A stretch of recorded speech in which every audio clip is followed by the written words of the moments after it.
2025 में भी मैंने प्रार्थना पत्र दिया था, लेकिन राजनीतिक दबाव के कारण उस समय कार्यभार संभाल रहे एसडीएम महोदय ने मेरे परमिशन को रद्द करके एक दूसरे नए व्यक्ति को, जो ढबरुआ थाने में चौकीदार हैं, सुभाष के नाम से जारी कर दिया। उप जिलाधिकारी महोदय सोहरतगढ़ में आए हैं। इस बार भी जब मेरा एप्लीकेशन 1 तारीख को गया और 8 तारीख को एसएचओ ढबरुआ ने उस पर अपनी आख्या रिपोर्ट प्रस्तुत कर दी, और जो कि पक्ष में है, सर्वे करके उन्होंने लगाया है। सीओ साहब भी सर्वे में आए थे, मेरी मुलाकात भी हुई थी। आईजी साहब भी बस्ती से आए थे, उन्होंने भी बुलवाया था, उनके साथ भी हमारी वार्तालाप हुई। सर, पहले तो आप जो है हमारे दर्शकों को अपना परिचय बताइए। देखिए, सबसे पहले तो मैं आप सभी मीडिया बंधुओं का धन्यवाद करता हूं और आपके दर्शकों को मेरा सादर जय भीम और बाबा साहब डॉक्टर भीमराव अंबेडकर के 135वीं जयंती की हार्दिक बधाई और शुभकामनाएं भी देता हूं। साथियों, मेरा नाम राजेंद्र भारती है और मैं आजाद समाज पार्टी कांसीराम का जिला अध्यक्ष हूं। सर, आज आप लोग कलेक्ट्रेट परिसर आए हुए हैं। यहाँ दिन जो है रविवार है, बंदी के दिन भी आप लोग आए हैं, क्या उद्देश्य था? देखिए, क्योंकि मामला काफी संवेदनशील था, इसलिए हम लोगों को रविवार के दिन भी, छुट्टी के दिन भी आज आना पड़ा।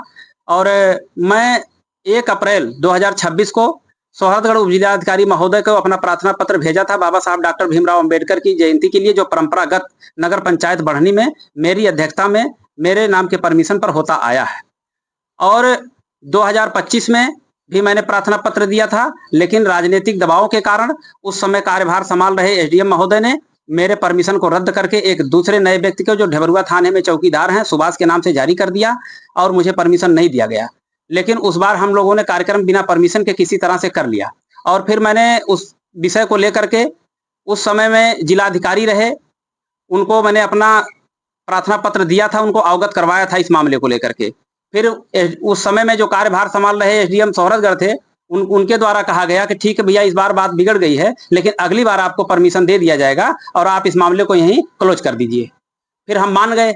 इस बार भी हमने जब परमिशन दिया, क्योंकि वो एसडीएम साहब तो अब नहीं रहे, अब दूसरे उप जिलाधिकारी महोदय सोहरतगढ़ में आए हैं।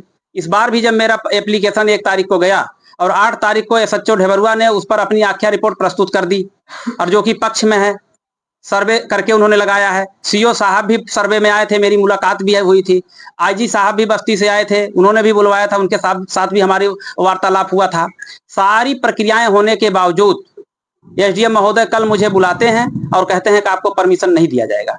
हमारे साथियों ने, हम लोगों ने जब कारण पूछा कि क्यों नहीं दिया जाएगा, तो उन्होंने कहा कि आप एक परमिशन सुभाष के नाम से दे रहे हैं, आप सभी लोग उन्हीं के साथ मिलकर के कार्यक्रम करिए, आजाद समाज पार्टी के नाम से परमिशन नहीं दिया जाएगा। अगर आपको परमिशन लेना है तो आपको किसी अन्य व्यक्ति के नाम से परमिशन लेना पड़ेगा। इसी मामले को लेकर के आज हम सभी लोग जिला अधिकारी महोदय को अपना प्रार्थना पत्र देने के लिए आए हैं और आप सभी साथियों के माध्यम से अपनी आवाज भी जनता तक पहुंचाना चाहते हैं कि हमारे सिद्धार्थ नगर में, और मैं सोहरतगढ़ तहसील की बात करूंगा कि किस तरह के अधिकारी हमारे लिए भेज दिए गए हैं कि जो बताइए, भारत के दूसरे सबसे बड़े सामाजिक संगठन, एक राजनीतिक दल के जिला अध्यक्ष के साथ ये व्यवहार किया जा रहा है, तो आम जनता के साथ इन लोगों की कार्यशैली क्या होगी, इस पर भी एक बड़ा प्रश्न चिन्ह है। इसलिए आज हम लोग आए हैं। और दूसरी बात, आप लोगों के चैनल के माध्यम से मैं ये भी कह देना चाहता हूं कि अगर आज मेरा परमिशन बहाल नहीं किया गया और सुभाष का परमिशन हमेशा के लिए निरस्त नहीं किया गया, तो मैं एसडीएम महोदय के खिलाफ हाई कोर्ट जाऊंगा, रिट दाखिल करवाऊंगा, क्योंकि ये हमारे अभिव्यक्ति की आजादी का हनन किया जा रहा है। ये आर्टिकल 19 का हनन हो रहा है, जो कि मेरा फंडामेंटल राइट है, और मैं इसके लिए जाऊंगा हाई कोर्ट।